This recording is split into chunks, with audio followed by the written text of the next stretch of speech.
All right. Hey, good afternoon. My name is Ben Froemming. I'm the offensive coordinator at PAC in South Carolina. I've been coaching now. This will be, I think, my 28th year coaching football, and I've done about half of that coaching 8-man. Today, I'm going to talk with you about our single wing, primarily just the direct snap component of our single wing and how we do checkdowns. So part of why I'm doing this, part of why I developed this system is I'm not a great play caller.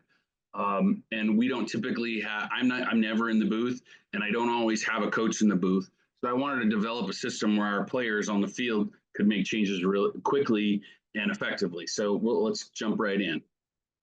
Okay, so this is our basic formation. Much like everybody's single wing, I prefer to be unbalanced. I've seen coaches run it both ways. I prefer unbalanced because I get some advantage on the zone surface, and I can teach my guys kind of basic 11-man blocking, but we just do it on half of the field. You guys see me other presentations. I talk a lot about, like, I do a lot of reps to the right. Don't worry too much about reps to the left until later in the year, because I think we want to get good at something, and let's get good at going to the right. All right, so why do we do this? So I am originally an RPO guy. I was running in 2006 when I started coaching 8-man. I was doing something that looked a lot like what was happening at West Virginia when Pat White was there, in Florida when Tim Tebow was there, in Nevada when Colin Kaepernick was there. That's kind of my instinct, right? But I got to see a lot of good single wing teams that took, okay players and turned themselves into dominant teams. And at the end of the day, we all know that running the ball when it's snowy and windy at that time of the year, that's the way to go. And so, obviously that's how that works out. So one of the things that I particularly like about the unbalanced single wing is that like I said earlier, all my zone blocking concepts fit in really nice there on one half of the field, right? It's the same way we learned it in 11-man. I can watch all the videos on YouTube now and learn zone blocking or learn the new thing about zone blocking without having to do a bunch of mental gymnastics, but I only do it on half the field. Also part of the bunch of kids that I've been coaching last couple of years, literally I have this in here. They were just kids that wanted to fight in a phone booth. They were basically a bunch of axe murderers that also happened to be homeschoolers. And so they didn't want to be really sophisticated. They didn't want to learn sophisticated football. They wanted to run into other people at full speed. And why not then address that character flaw and let it flourish to its full level. I've had some coaches come up to me after games and say, hey, your guys' offense is probably more violent than your defense. We'll have some clips later. Hopefully that'll shine through. But it was about addressing the character and the personality of the kids that I had. Like having to be able to run combos and doubles all over the place. I don't really need to read this. The big thing I'm going to talk about today, though, is it allows us to make good pre-snap reads for my quarterback and my linemen. In our system, our linemen will often call audibles based on what they think they can block. The interesting thing about playing single wing, at least here in South Carolina and the surrounding states, Georgia, North Carolina, Tennessee, not a ton of teams do it. And so I never get anybody's base defense. And so I also see teams moving guys around a ton to try to address what we're doing. This allows us to get that last piece of the chalk last, right? We don't typically run a ton of formations. We will have some spread. We'll work some spread towards the end of the year to get it in here, just so we have a change up. But we're going to be pretty basic, single wing, punch you in the mouth, put everybody in the box, and see what's going to happen. Play calling system, not that important. This isn't exactly the one that we use. Obviously, I don't want my opponents to be watching this video and calling my plays back at me. So this is a version. We use something slightly different, but we can talk about that. Here's the basic principles of how we run single wing. So we do indie time, and we basically do indie times with our O-line and our tight end as one group, and backs are a second group. Happy if you guys want to reach out to me. My email and phone number is at the end. If you want to reach out to me to talk more about drills and some of the specifics, I'm happy to cover that. You can read as well as I can. I just want to make a point at the top and at the bottom. Things that get said a lot in our practices every day is I want both my offensive linemen and my tight ends and my backs playing like they're the third monkey on the ramp of the arc, and it just started raining. So we want tons of effort. We want it to be a dogfight every play, and we want them literally being that third monkey getting on the mark. So that is a thing that we talk about a ton. The other thing that we talk about from linemen is we want you to make yourself an easy read. Get your hips turned, show the back behind you that you have your job addressed, because running backs are not very smart, right? I myself was a running back. I can speak to that at length. We want those guys to be able to see that good block and get to it. The flip side of that is running backs, we want you to hurry and get into that hole. We don't want a lot of movement in the backfield. We want to get you in that hole so that those linemen aren't holding penalties, and so that they don't have to do their job for 5 seconds. 3 seconds is a lot of work, right? The other thing that we talk about principally is put hands, make contact with as many people in the course of a play as you possibly can. Don't get stuck on doubles. We would rather see a combo than a double, and we definitely want you moving upfield and putting hands on people the whole way. Okay, this is dumb. I don't like this slide, but I haven't thought of anything better way to do it. So feed the cat. I know a lot of you guys are out there talking about feeding the cat, and I know this is not what you mean, but I stole it. So one of the things we want to do is we want to set the table. Being unbalanced and lining up the way that we do, we want our guys, we want to be able to tell the defense how they're going to have to defend us.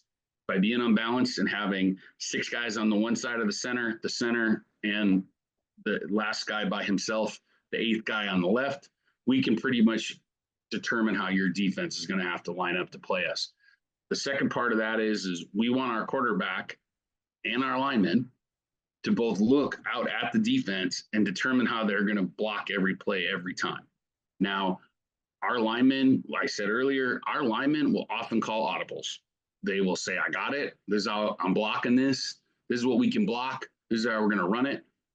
Backs, get behind us. So I know in a lot of teams we have quarterbacks calling audibles, but because we're so run heavy and we're so back and we're so line dependent, we have a pretty good offensive line. And we ask them to be really smart, and we ask them to be very verbal and communicate a ton about what they see and how they're going to pick it up. Everybody makes their line, everybody makes their call. They understand what everybody's doing at the last second, and then we execute it. And then, the last 2, we're going to finish blocks. We're going to get what I call bonus contact, run into some people, put hands on people, and be violent and aggressive as you can. And then, because we want to see lots of guys play, so work hard in the beginning of games. Let's get our opponent on a deficit so we can determine the rest of the outcome of the game, and so we can get our younger guys playing and guys getting to do different things. So that's a big focus for us. All right, so this is not a pride flag, right? This is how we teach what we're going to address. Apparently I deleted a slide in getting prepared for this, so that's embarrassing. So what we want to do is we want to teach our guys that essentially every team we play is going to need to put a person in each one of these regions on the field. We added pink, but it's Roy G. Biv, right? So it's red to the left, and we just go red, orange, yellow, green, blue, indigo, violet up around the top, pink all the way on the left. And then we have a special call for white, and that is if that white spot on the part of the field to the right on this diagram, if that's empty, let's go ahead and call that. White's a special call. We'll get to it. So I'll have clips for this in a minute. I couldn't figure out how to do the screen swap back and forth. Again, not technically sound. I'm a construction worker by trade, not a teacher or a AV guy. So we're going to come to a line of scrimmage. We're going to check and see where we got. This is our 118 indigo call. What we're seeing here in this diagram is the indigo box is empty. And we want to, if a defense leaves that indigo box empty, we want to call it and run it, because we want them to put a guy in that indigo box so we can run something different. Again, we want to try to get you guys to vacate spots on the field so that we can approach them. We'll start to see this indigo box. We'll see it empty out if we're dominant inside. if we're running well inside. And you'll see in the clips how teams sometimes choose to address that. Okay, this is our green call. Again, one of the notes on the slide is that we don't ever really see green empty. So we're going to make a green call based on if the player in the green zone is biased to one side or the other or the back of the zone. We may make a call to address that, where we may audible into that. Generally, the guard and the tackle might say, hey, we can totally get this guy totally out of this area because he's biased to one side or the other. He's anticipating, but we don't see that become empty very often. Just like we don't see yellow become empty very often. So it's about can the offensive linemen and the whatever blocks are backing in that play, can they get that space empty? Can they take control and command of the situation? All right, so then we have a red call. So the red call for us was huge last year. We busted a ton of counters that went for huge gains because essentially, like, we're pulling that defense to the right all game long.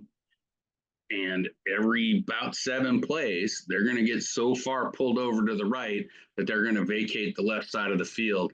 And generally what they're going to end up doing is they're going to leave a kid on that side of the field who's not much of a tackler back with one defensive end. So we're just going to address that defensive end. So you'll see that if that defensive end comes in 4 tech, if he's 4 tech or inside, it's a go. We're not talking about it. We're not debating it. We're not discussing it.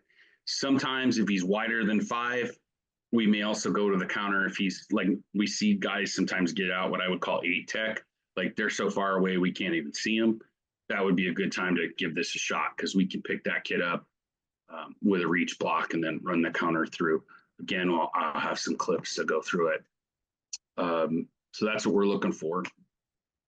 Every team approaches playing a single wing slightly differently.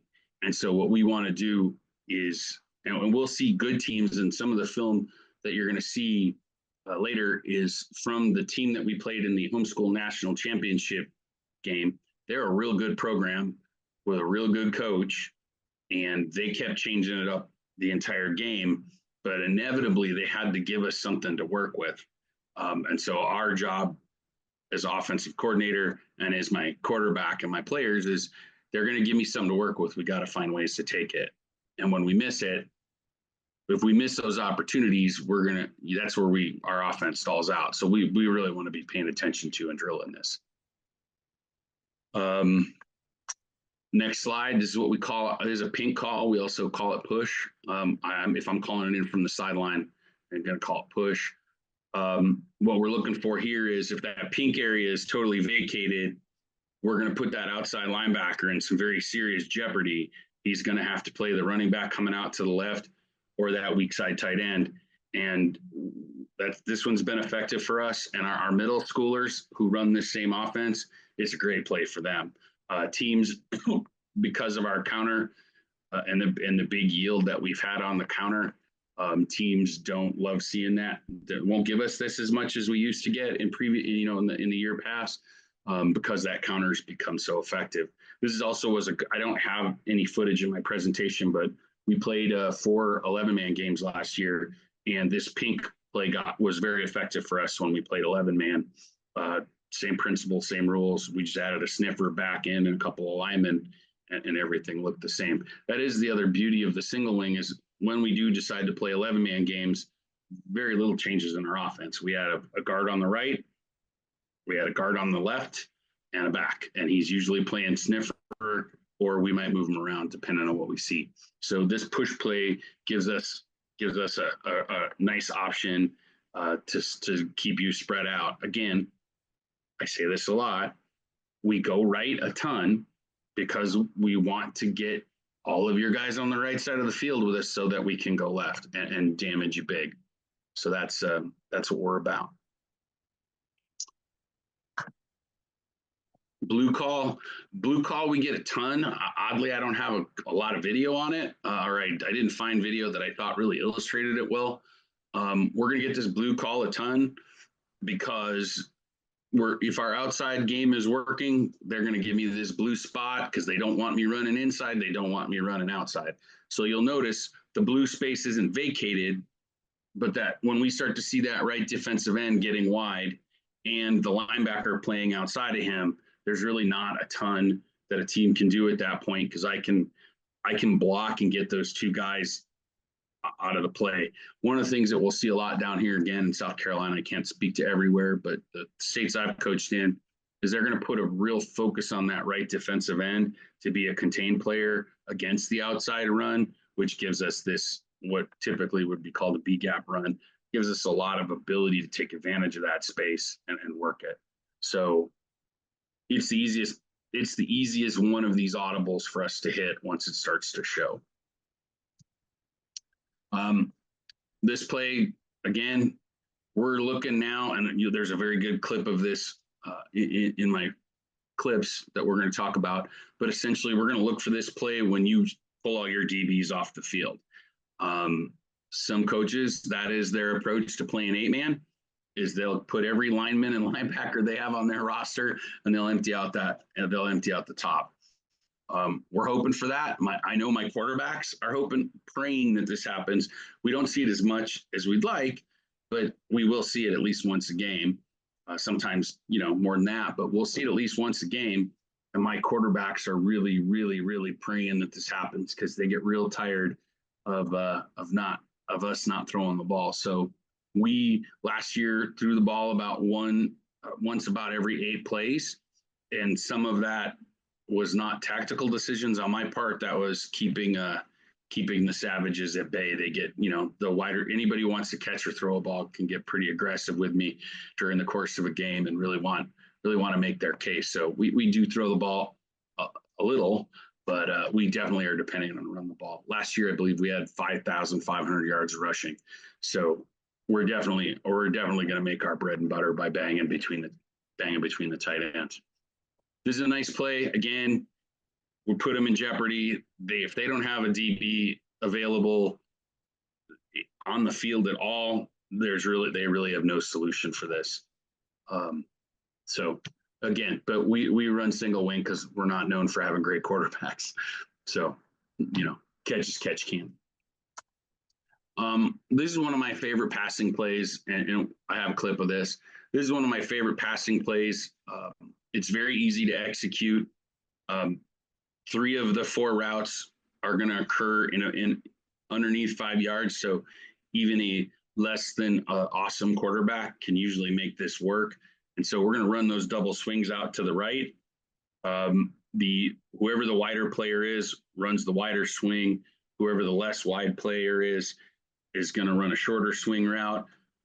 If we put one of them in the motion, if we put like the 2 back in motion, then that rule changes because he'll get wider than the 3 by the time we snap the ball. I have a pretty good film on, again, have footage on this. Again, we're looking for this.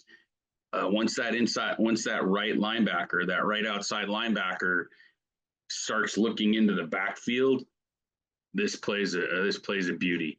One of the things that we really try to focus on with our quarterbacks is getting them to read defensive players during the play, not just pre-snap, but getting them to read defensive players while the play is happening, instead of looking for their favorite guy or the tallest guy on the field. So we try to teach these pass plays with their progression, like I have listed here. So here we would like that slant. That's a good ball. And then we're going to look to that right defensive back. If he's coming down and run support, which we see pretty typically, that's a beaut over the top. And then we'll take those 2 check down swings, and they'll pay off for us pretty often.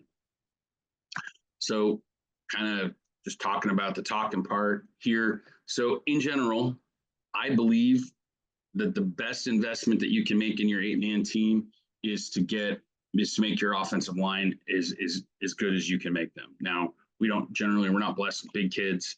I tend to favor a little bit lighter. I'm going to prefer a little bit lighter, quicker offensive lineman to a heavier, slower offensive lineman. If I can have a big and fast offensive lineman, that would be awesome.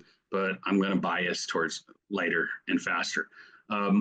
So if the first statement is true, is that offensive line is the most important thing that we're the best way to improve, I'm going to strongly encourage head coaches to make big investments in improving their offensive line coaching staff. Our program has a high school, we have a varsity, a JV, and a middle school. I, as the offensive coordinator, took the next best offensive coach I had and turned him into an all-line coach. And then we try to work a ton with the JV team and the middle school team so that we're all getting it done the way we want to get it done. That's the big focus for us this year is as the varsity staff working more with the middle school and JV so that we get those guys prepared a little bit sooner. There is no silver bullet offense, right? Somebody out there is planning to beat what I'm doing, and I'm going to have to struggle. You can't pick. I would much rather be running spread, but I have the guys to do this. This is what we're doing. So just know that there's no way to do it. Your guys probably are more open and willing to learn what you're able to teach them and keep teaching them, right? Keep teaching them, keep adding stuff. Today, all the clips that you're going to see today are basically our direct snap game. And you'll see that in the film. We have misdirection. We have some options. We do some other stuff. I always toy with a spinner. I haven't run it yet in a game, but we're always toying with a spinner. So we are capable of doing much more, but at the same time, don't do any more than you have to. You'll see if you get a hold of any of our film, you'll see there's lots of games where we only run 3-4 different plays to each of the backs. And we keep it pretty simple. We'll just do what we have to do to get out of there with a W. No sense adding a bunch if we don't need to. Master the things that you need to win football games. Don't worry about the sexy stuff till later. So again, offensive line play, really important. And I am happy for any of you guys to reach out to me about anything. I was a defensive coordinator. I'm currently an offensive coordinator. I'm here to chat. And I think you'll find most of us 8-man coaches. If you can find a way to get in touch with us, we certainly will talk to you about what we know, and we'll try to help. And I've had chats even with divisional rivals. We had a second team in our conference that decided they wanted to run single wing, and I would go down and work with that coach to help his team get better, because it'd be better to have better teams in our conference. So that's kind of where I'm at. Here's my contact information. I'll put it back up at the end after I'm done talking about clips, but this is how you can contact me. Here's my email and my phone. Please don't hesitate. If you have questions, I do have a regular 9-to-5 job. So if you would be, and I'm on the East Coast. So if you could be thoughtful of those components, but I'm here to help, and we'll go from there. So I'm going to pull up some film now so we can go through it. All right. So here's some plays that we're running. Most of this footage is from the 8-man national championship game. Really good team who played really good football. We had a ton of really good athletes. They were well coached. My kudos out to Coach Collins. He did an excellent job with his guys. This game went down to a 2-point conversion in overtime. So it was a puncher's battle. Both teams lost their stud fullbacks, which for us, I think, was a slightly bigger impact. So we both lost our stud fullbacks and our stud linebackers, pretty early in the first quarter. So there was some adjustment that had to go on. So let's just look at some film. You're going to see I'll run it out here a little bit. Okay, so you can see my guys. I'll go back real quick. You can see my offensive linemen. They're talking. We're coming out of the huddle. We're talking. I got my tight end, my strong side tight end, my weak side tight end. They're talking. Guards talking. Everybody's talking. We have just made on this play. I am very confident that my guard number 0 just called an audible. He called the audible, and what he saw was there is no guy. So this is a white 1 call. So this is that double swing around thing. We got no outside linebacker here. So I'm not sure what the defense thought that they saw, but this is a must. If they have this space, this empty for us, we must hit it. So I'll run it back. I'll run it out in full speed, and then I don't even think we'll need to show this one in slow motion. This one's pretty obvious. So they empty out that spot. We're going to take advantage of it. And here we go. Super easy read for the quarterback. That guy out there's got to pick one or two of those linebackers or one or two of those running backs, and he picked the wrong one. Now, Sean, number 34, not particularly fast and not in fantastic shape, so he ran out of gas and kept himself from getting a touchdown. But nice kid and worked hard. And he had to step up when our fullback went down, and he ended up being the MVP player of this game. So again, we're going to look at this we'll go slow. So we've already made our audible. We saw that they emptied out a spot for a field on us. I'm pretty much taking that as an insult, Coach Collins, and they were daring me to call this. They were daring us to call this play, so we did it. Again, super easy read. Tight end, the two tight ends pull their guys up out, and our backs are both clean. Both they jump on the number 3 was kind of our focus back all year. And they really have no way to address this. The super easy play. We'll run this out of any formation where we have 2 backs in the backfield. We don't run it out of any of the spread stuff we do, but this is something we'll run it out of I. We'll run it out of anytime, anything that we do. We like this play because it kind of always gives us some version of this look. Again, super easy. Sean could have had 6. He just ran out of gas. So that's a white call.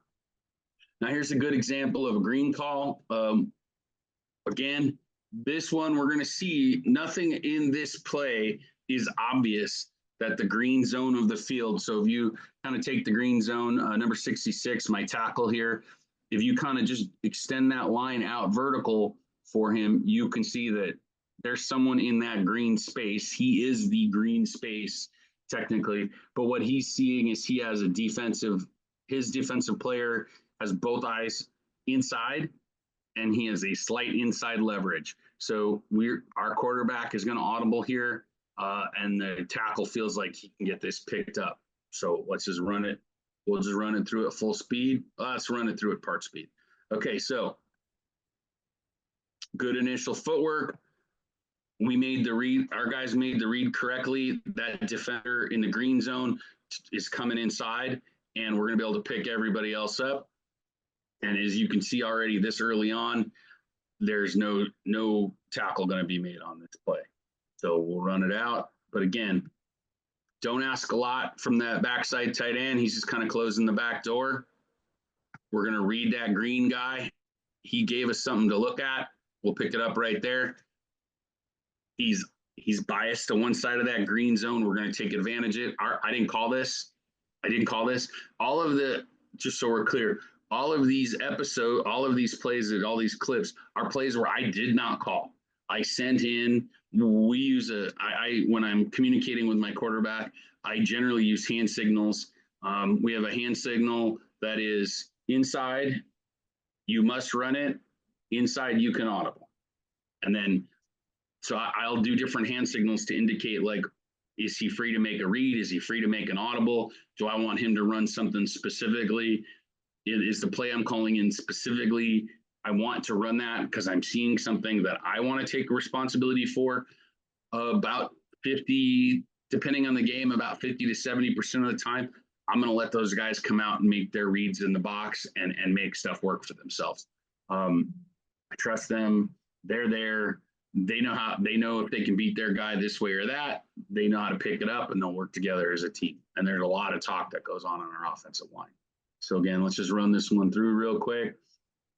We have that green zone. We think we can pick everybody up. Tackle feels confident, and here we go.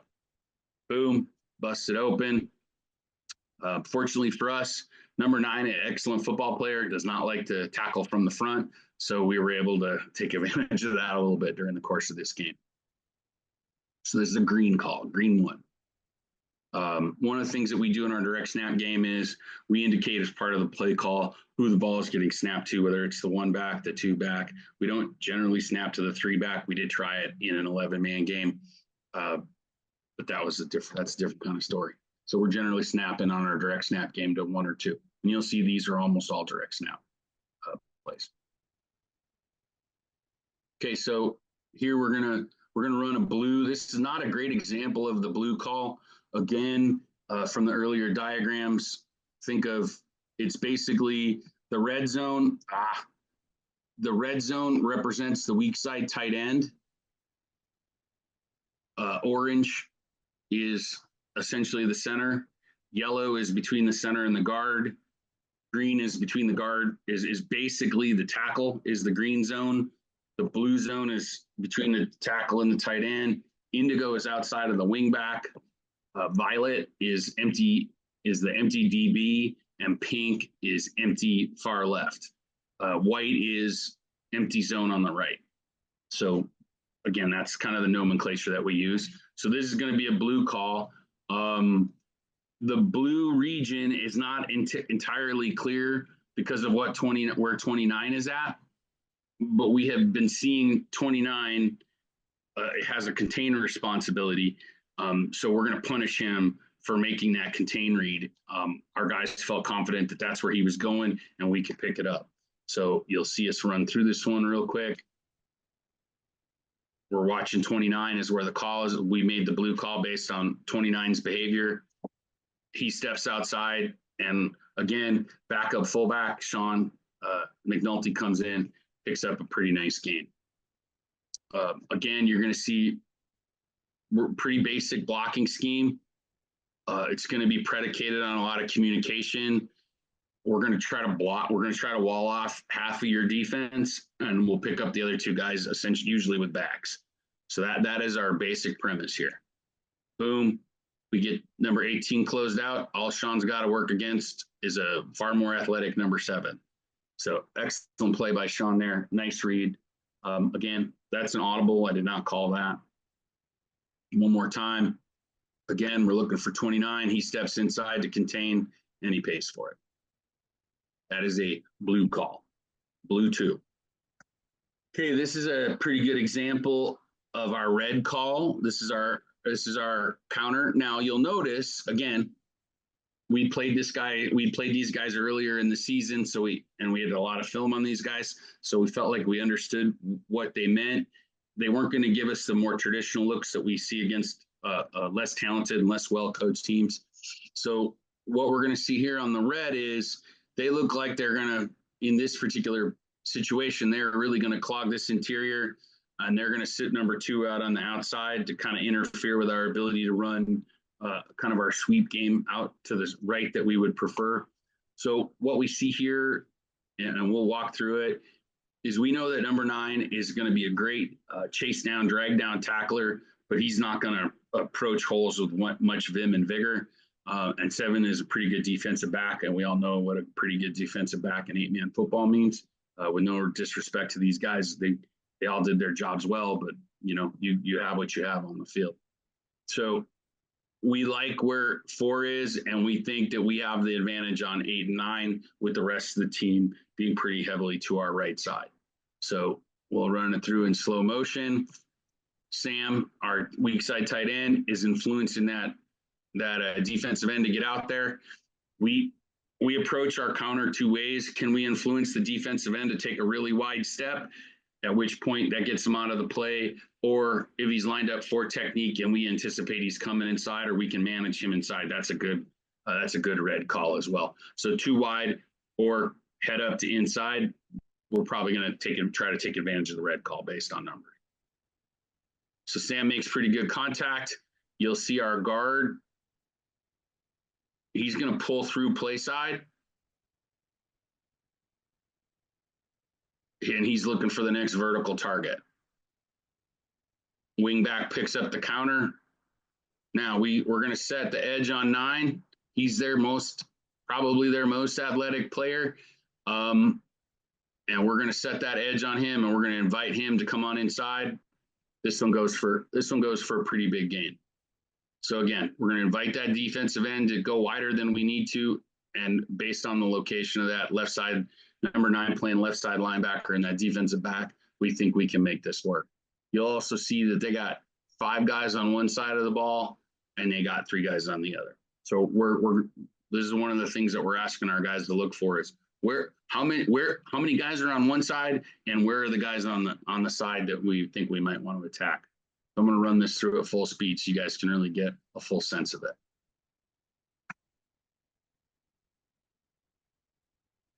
Looks like it would be a yellow, but we had some film. We kind of anticipated that this was going to go this way.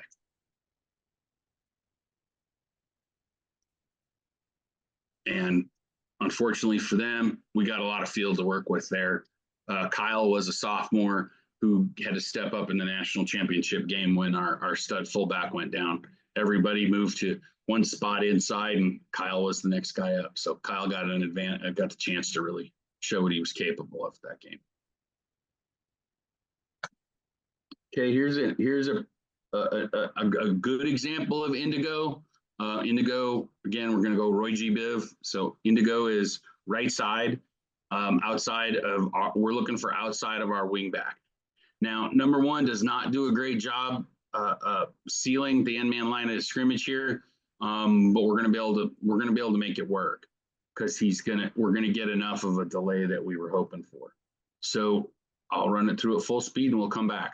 So what we're looking for is their end man line of scrimmage. We can see that we can obviously get at least two players on him and him sealed out. Again, they have two guys inside of that blue gap that we think we can take advantage. They have the other six guys on the left side of the field. So again, this is what that counter will do. You hit a couple of those big counters, teams are going to start to stack interior to counter side and forget that we can also run to the right, which is where we're overloaded. So let's take a look at this one real quick. And we got the edge. Again, John working really hard. Some of those guys are quite a bit quicker than he is. So we did the best we could there. Big game, needed it. Needed 5. We got a little bit more than 5 there. Again, we'll run this through slow. So what the teaching point here is, so my tight end, number 10, who's also a quarterback, number 10 and number 1 should really be double teaming this linebacker and sealing him hard back inside. That's really their only job. And we don't see great execution here, but we see enough contact to get the job done. We also see that our wingback, number 1, not typically a wingback. He played some wingback. He's typically a tight end. He's going to give that tight end a signal while the play is going on. I have your outside. I have not left. And he'll do that by putting his hand on his back so that they know to keep working. We get some contact on that right defensive line of scrimmage. We get a little bit of contact on him. He made a mistake by backing up, so we'll take advantage of that. I would have liked to have seen one step his face over the top of him and seal him. That didn't quite happen, but it happened for long enough for us to get what we wanted. Again, nothing's perfect, but I thought it was a pretty good illustration of the play. Okay, we're going to see another green here. It's a little different look on a green read. Sorry about that, guys. Little different look on the green read. So let me pause it real quick here. Okay, so now what we have is the green read. This young man here is by far their biggest, strongest, best defensive lineman, and now he has biased himself out to the outside of our tackle. Looks like they're trying to clog everything else. So you'll see here, I don't know if you can actually tell on film if that's what's happening, but you can see our guard here just made the call. He's using his big boy words, and he's making the call that we're going to go green. He's uncovered. So generally in my offense, line calls are made by uncovered linemen because they're the guy then I put the responsibility on making the play actually go down. So generally our guard will make the call unless somebody else sees something really obvious and wants to take responsibility. And that's a big thing we talk about. Like, you can be as involved as you want to be, take responsibility, and then you take responsibility. You're accountable for your actions. But generally, it's the guard making the call. Again, you're going to just see we don't need to beat the guy to death. We just need to get our hips turned.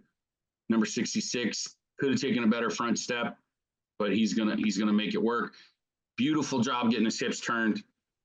Very obvious and clear that we can now run that gap. He's done a fantastic job getting his hips turned. Our center also here does a really nice job getting his hips turned. Boom. I don't know what the guard was doing there, but he's now gonna work back inside and get the green zone cleared out. Fix it up. And we will be pushing that thing in. So again, at full speed, everybody do your job. Let's communicate.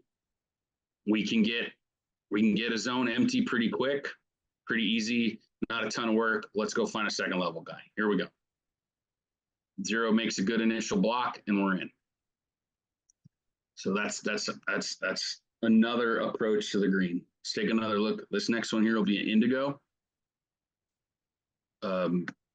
This is a pretty emotional game for everybody. National championship. Everybody was running pretty hot. Now see, in this play, we have an opportunity to make a white call. The reason, talk to the quarterback after we did this, the reason why we didn't see a white call here is we see 2 guys sitting out on top of a pass, and we can understand and appreciate where the down marker is. So we've put ourselves in some trouble here with, I believe it was a holding penalty, was the previous play. So we've got ourselves in a little bit of trouble here now. So we're not great at throwing the ball, and so we're gonna look to run here, and they've given us the condition that we want. So this would be an indigo call. As you can see, the indigo region, we really only have 1 player that we need to be worried about. One of the things that we talk a ton about is we try not to block too many defensive backs. If defensive backs are making tackles on us, we will have likely gotten the 5 yards that we want per play. So let's run it through. See, that spot's empty. That's where we're going, or that's where we're targeting. Everybody works upfield real nice. Don't block interior. Would have liked to have seen number 1 stick with his block a little bit, but we had gotten some holding penalties recently, and I think we might have been a little gun shy about moving backwards. Again, you're going to see our offensive linemen. Everybody's going to step right. We're working right. We're going to set a wall. We're not going to block anybody we don't have to. And we're just going to start peeling it off, looking our eyes inside and picking up the next interior guy. And we're going to let DBs make the tackles every chance we get.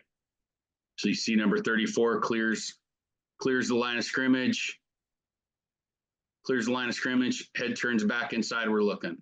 I would have liked to have seen 1 turn here and make that block. Tactical error on his part. I see what he's doing. And then if you're going to run out and block that guy that deep, you should get your hips turned to get around the top of him. So would have liked to have seen that done a little bit differently, but the play was good. The play call was good. The audible was good. And they executed well enough to get us first down there. Again, one more time, just keep working upfield and take advantage of what the defense is giving you. That would be an indigo call. Here's a third approach to the green call. No, I'm sorry, this is an orange call. Here's an orange call. So again, that Roy G. Biv, here's red, here's orange. A lot of times, so again, with my line, we were using gap rules. 2004, we were principally using gap rules. And then we would principally be pulling someone on virtually every play. So we were looking to pull a ton. Again, allowed the uncovered lineman or the lineman to negotiate who's pulling. Guard and tackle do a lot of the pulling for us, so we allow them to negotiate who's going to pull. Do we want to down block and pull, or do we want to reach block and pull, and let those guys figure it out? Here you're going to see our guard pull, and we're going to ask our tackle to make a little bit of a reach. So we'll run this one through slow. We see an orange call. So we see this nose tackle is just inside shade of the center. This defensive end is pretty far away from our tight end. And so we think we can get this to hit. And I think it's going to hit because I've already watched it. Boom. Center gets half. I lied. Our guard didn't pull. He climbed up behind he's climbing straight up. He thinks he can get that half of that linebacker. Gets half of that linebacker, gets his hips turned around. 1 picks up the remaining guy. We walk into the end zone. Again, pretty good offensive line play with this group. Somebody tends to make a mistake. So 1 guy makes a mistake every play. We were happy when those mistakes happen on the backside. Again, you guys, I hope you're seeing a theme that this team, smart team, well-coached team, we don't get a base look from them. Every play they're doing something a little bit different, and we're asking our guys to make those adjustments and do something a little bit different every time. It's all about communication. It's all about picking a spot, and then working hard as a team to get that spot to work. One more time. Nice clean play. Boom, step in, make it happen.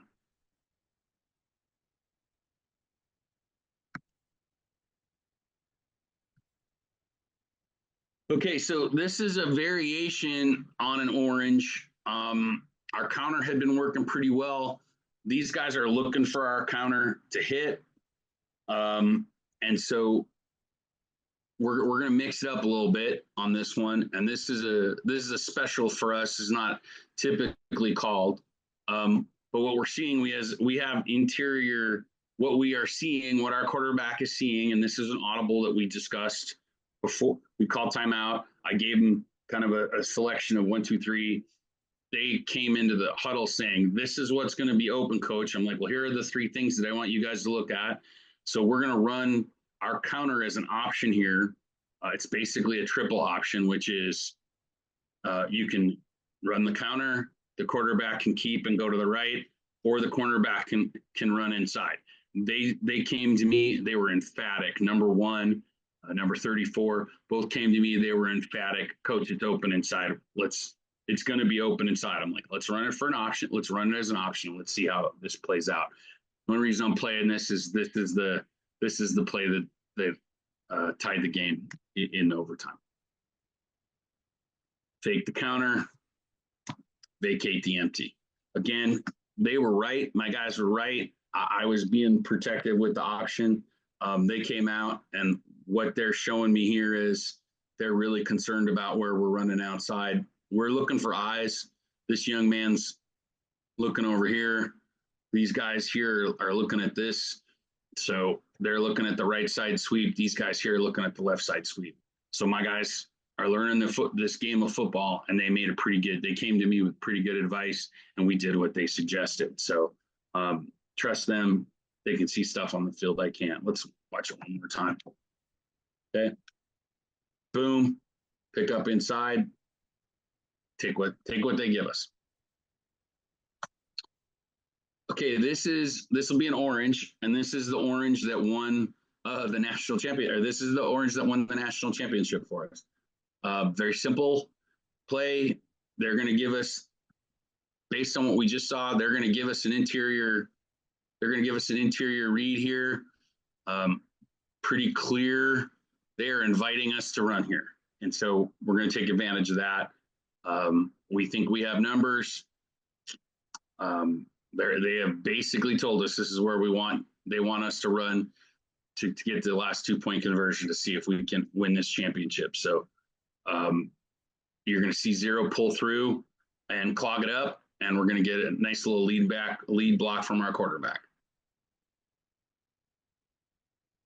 Boom, picks it all up. That's the national championship, folks. So pretty exciting. You can tell everybody's pretty fired up. Again, let's run it back real quick. So again, what we're looking for is my opponent vacates the zone. We're going to take advantage of it. If they're setting a trap, we'll deal with it. So we're going to pull a guard in. We're going to lead block. We're going to pull a guard in. We're going to lead block in, and we're going to try to get that. We're going to try to get us a W right there. So again, pulls through, clears the center, eyes are back inside, and we're just going to push for a W. Again, not pretty football, but effective football. Okay, I got two more plays for you. Pretty good example. This is that violet read that I talked about in the presentation deck. You're going to see my guys come out. This is the first play of the game. This is a league opponent, so they kind of had a pretty good idea of what we were all about. What I want you to notice is they have every single defensive player within 4 yards of the line of scrimmage. So I'm going to go yell at, you're going to see I'm going to have a reason to yell at my tight end here. There was some showboating. I'm not totally excited about how this went down, how my player chose to act on this play, but I have a defense. They have given us a green light to throw the ball. And so we're going to take it.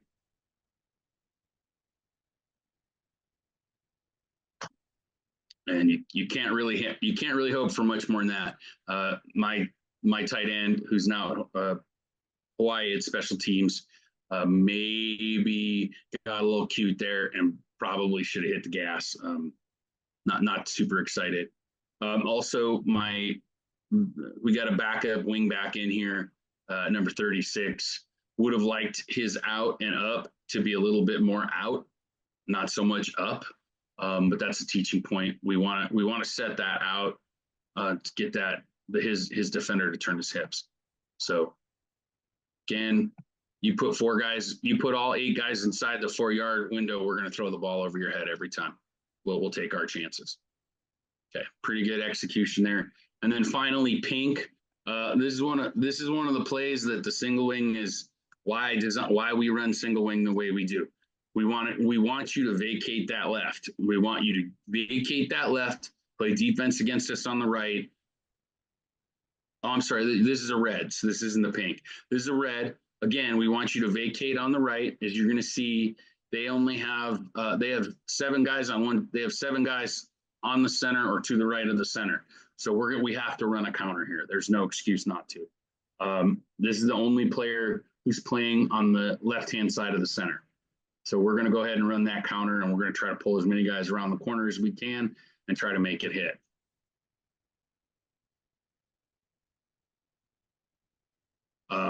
We could have blocked that up a little bit, but our backs could have blocked that up a little bit more aggressively, but that's what we're looking for. Give me 7 guys on the right, I'm going to run the counter.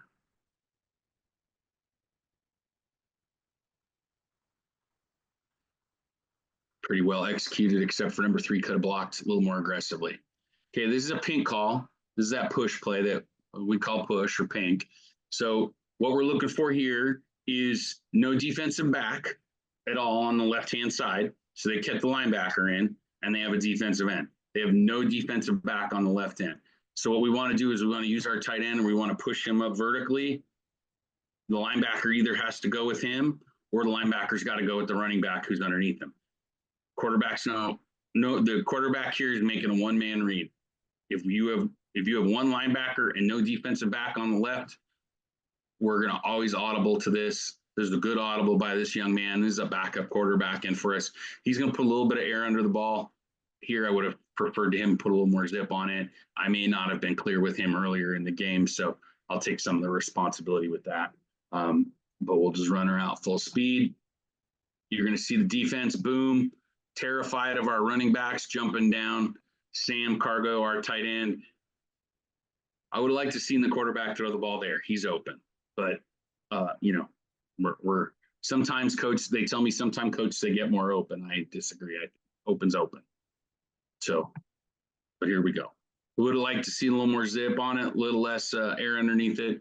Sam, who doesn't get a lot of activity for us, makes a nice little grab. Again, the key there is no defensive back on the left side. Only a linebacker on the left side. We want to get to this play a ton. Our middle school team used this a ton, both in some of their spread concepts and when a little bit of single wing they did. So again, isolate, get used to that tight end not being too wildly involved with the passing game. Teams will give us. This was in our conference championship game against a pretty good team that was just starting out or new to our league. Again, one last time, and boom, he's open right away. Again, would have coaching point there is I'd like seeing the ball out sooner and certainly not put air underneath it. But for a backup guy who's coming in, doing whatever work he can, we'll take it. Feel free to reach out to me by email or by phone. Again, I'm East Coast time. And if you be sensitive, if you're in California, don't call me at 9 o'clock your time. That'll cause trouble for both of us. I'm here to help. I know I love 8-man football. I think I prefer 8-man to 11. Been doing it for a while. If there's things that I can do to help you, coaches have helped me the whole time. They've taught me, they've instructed me, they've shared with me their playbooks, offense and defense. So I'm here to help. And if you guys have questions, don't hesitate. Again, thanks, Nick, for having me on again. I have a lot less beard I have a lot less beard now, and an extra state championship and a national championship since I was on last. So obviously being on Nick's podcast is good for coaches and our win records. That's all I got. Thanks, y'all. Bye-bye.